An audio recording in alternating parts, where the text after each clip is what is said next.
My name is Dr. Austin Tay, and you are listening to Psych Chat.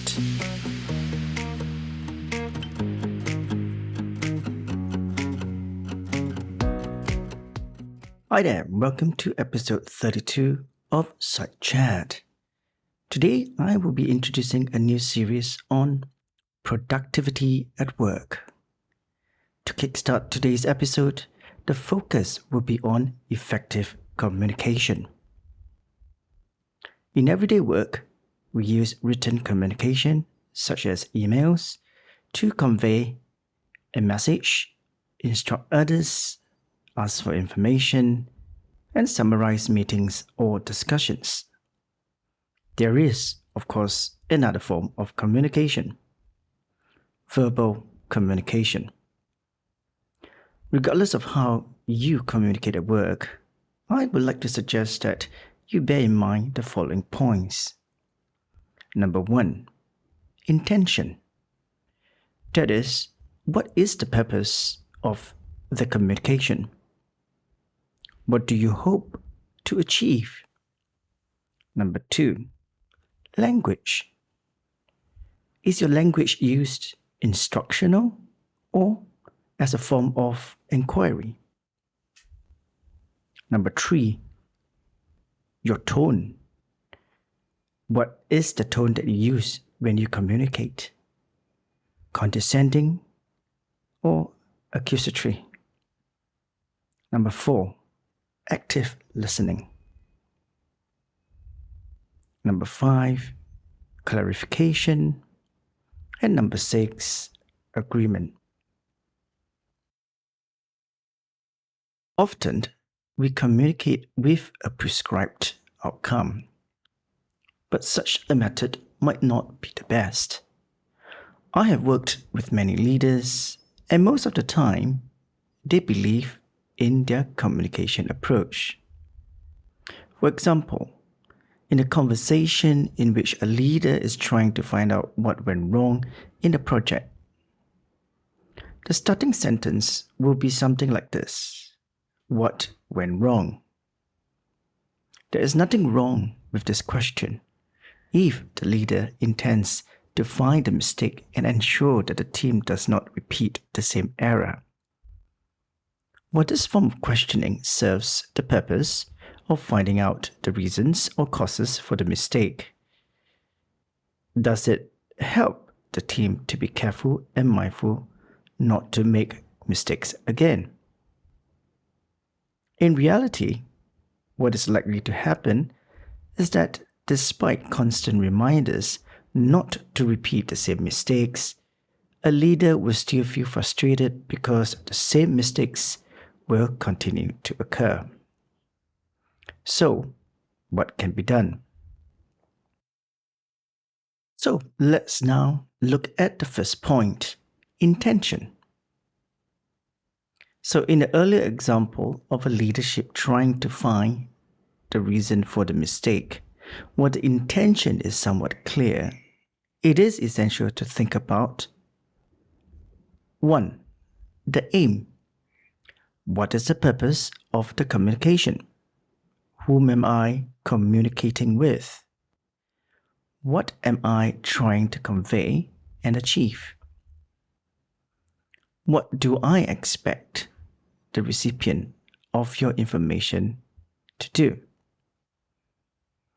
With all this in mind, this is where the focus will be on how the message will be crafted. 2. Composing the message. Before composing the message, a few questions need to be asked. What is the best way to communicate this message? What type of language should I use? Does the audience have any background information on the topic I will talk about? Would the audience need additional resources to understand my message? Should I use emotions in my message? What should I do with assumptions from my audience? Number 3, delivering the message. Is this the right time to deliver a message? How about how receptive is the audience? That is their state of mind, their workload, or do they have any other distractions as you are trying to deliver the message? Number 4, receiving feedback. When we allow time and have a format to gather feedback from your audience, it will be very helpful for you. You must also consider whether the feedback aligns with your own expectation of delivering the message. You can also gather feedback indirectly through studying of your audience's body language. Once you have your feedback, number 5 is where we start to analyze the information that you receive from the feedback. Now, what does the feedback you receive tell you about your message? What could you have done differently? And what do you need to move forward? After analyzing the information that you get from your feedback, we need to look at how to improve. And that is now number 6 point. Would you change your message or behavior if the feedback you receive is valid? How would you look for resources to help you to improve in the way you deliver your message? We have now covered point 1, intention of communication. Next, we will talk about language. So is your language that you use in your communication instructional or is a form of inquiry?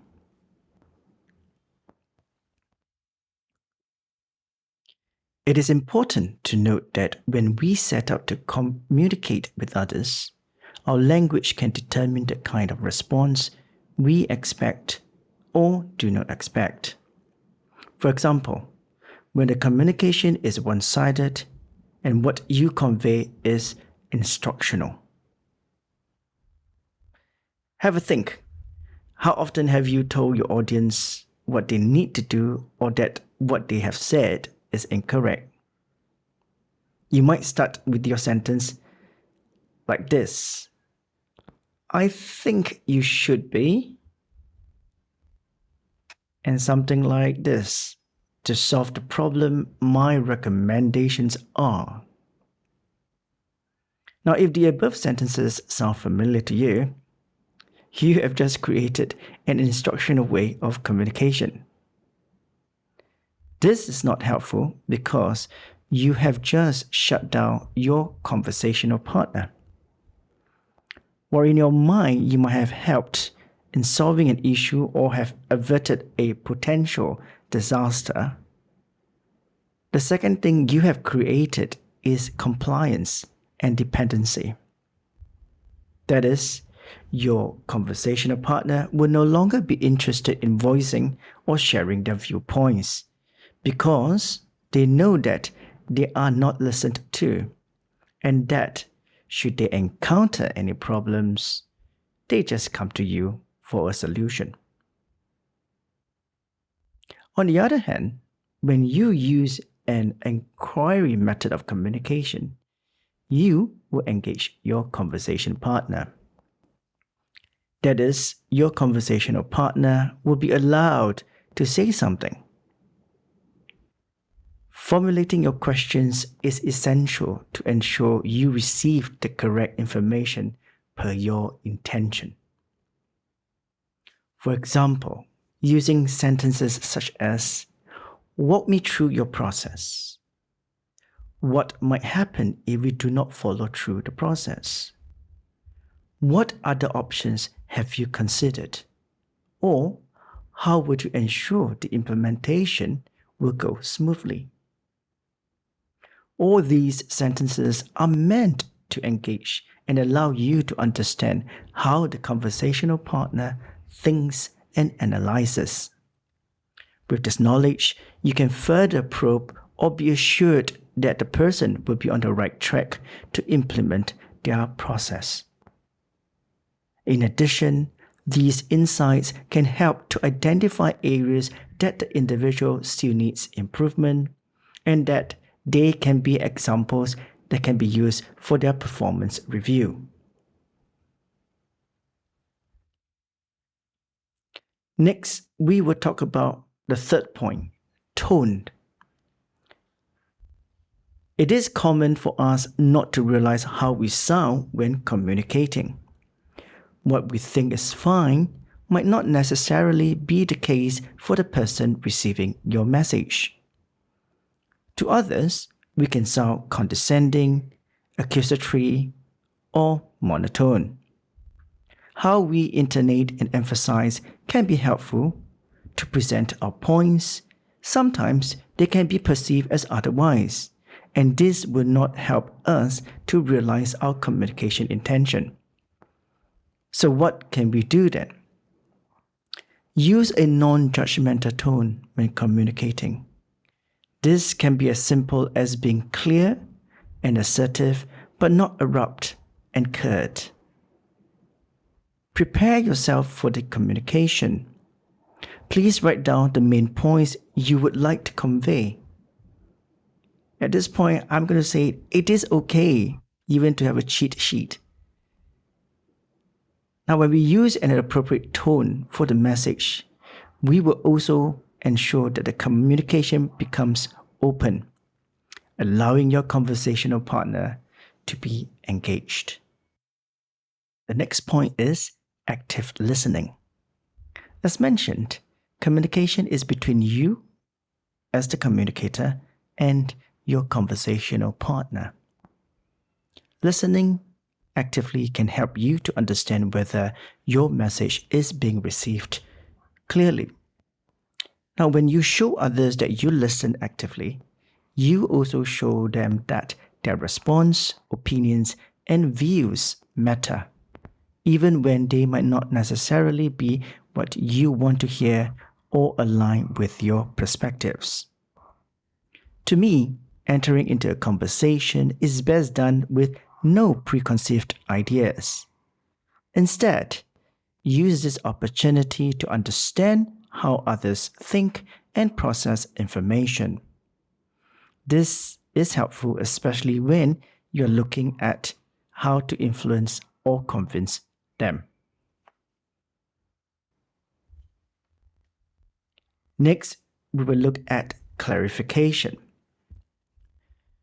When we are in a hurry to convey our message to others and assume others have understood what we said, it's not helpful in effective communication. It is always good to pause and check in with them. A simple sentence such as, "I'm going to pause here at the moment. Is there any part of what I said that you would like me to clarify?" Such a question is an excellent way to engage, as it does not limit the respondent to a yes or a no answer. Instead, it allows them to pinpoint any part of your message to seek clarification. Now, what if there is no response? In such an instant, I will always use the last information shared to inquire about the audience's understanding. For example, I will say, "I've just shared about the process to implement the program. What is your understanding of the process? Or what is the key takeaway of the message?" This type of questioning allows you to identify their understanding and is a great way to determine what you need to clarify without making others feel compelled. And the last point for effective communication is agreement. Going back to your intention of why you communicate, this is the part that you and your conversational partner agree on how to move forward. For example, you require the other person to commit to something in your communication. Then you want them to end the communication with an agreement, such as a goal, a commitment, and a timeline. Now here, clarity is important. That is, who will be accountable? Never assume that responsibility and accountability are taken. Agree verbally and follow up with a written communication of the commitment. So, to effectively communicate with others, we need to look at intention. That is, what is the purpose of the communication? What do you hope to achieve? We also need to look at language.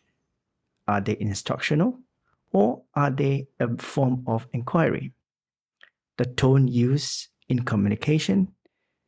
We need to actively listen, seek clarification, and lastly, agreement. I hope you have enjoyed this episode of Site Chat. If you have any comments or suggestions, please send them to sitechat@omnisci.com or tweet to site_chat. Thank you for listening. You have been listening to Site Chat. This podcast is brought to you by OmniSci Consulting. We are a team of psychologists with a wealth of experience in working with individuals, teams, and organizations in the areas of coaching, executive selection, assessment and development, career transitioning, and workplace intervention. OmniSci Consulting exists to solve the critical issues facing our clients, both large and small. Our approach is to tailor-make each service to meet the requirements of our clients. Our broad range of services and solutions help individuals and organizations to facilitate change, achieve their vision, and optimize performance and productivity. For more information about our services, do check us out at www.omnisci.com.